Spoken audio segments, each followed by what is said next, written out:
Somalia's president wants to build a navy. We want Turkey to support Somalia build its own navy by the illegal fishing and all this. It seems like a good idea on the surface. Illegal fishing has long been a problem for Mogadishu and its federal member states. Dumping of hazardous materials by Europeans and others threatens Somali citizens' health.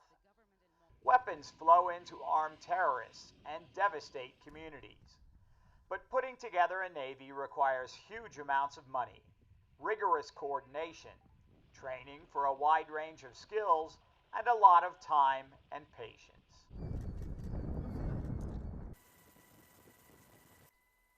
Building ships takes the construction of specific facilities. It also requires raw materials that can be hard to source. The time it takes to build vessels stretches from 2 to 4 years. Even with help from willing partners, such a scenario is hard to imagine. Most smaller nations buy naval vessels from those with established navies and shipbuilding facilities. Nations with long coastlines like Somalia, including Argentina and Chile, have taken that route. But it's not just about buying a hull. You need engines, weapons, radar, sonar, medical facilities, etc. The Greek Navy has bought different elements to outfit their ships with varied results. Port facilities also need to be built to handle the military vessels.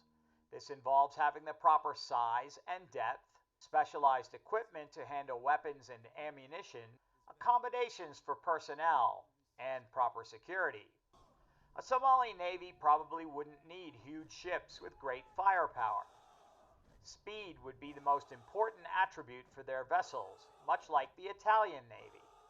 This means an emphasis on engines and a design to make the ships less heavy.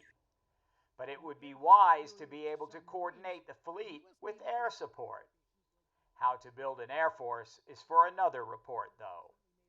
While it usually takes about a year to train a sailor to handle naval duty, it normally takes 10 years before an officer is ready to captain a ship.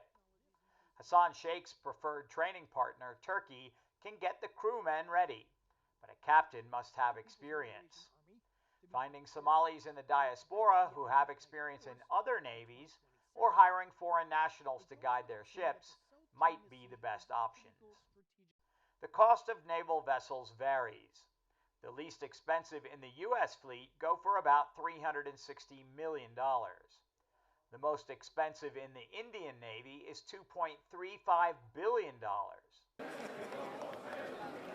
The smallest navy in the world belongs to Estonia, with only 6 ships. Its mainland coastline is only about 1,200 kilometers long, although it has islands to patrol. Somalia's coastline is about 3 times as long. Maybe 10 vessels would be enough. Minimum cost, $3.6 billion. And that cost doesn't include port facilities, training, maintenance costs, or even weapons. While Turkish leader Recep Erdogan has been a generous friend to Somalia, the large modern military facility he built in the country cost about $50 million. Ponying up at least 80 times that would be a huge increase in support and around 10% of its own military budget this year. Perhaps a Coast Guard might be a better, or at least cheaper, start in defending Somalia's coastline. ADN TV will continue to report on security developments affecting Somalia.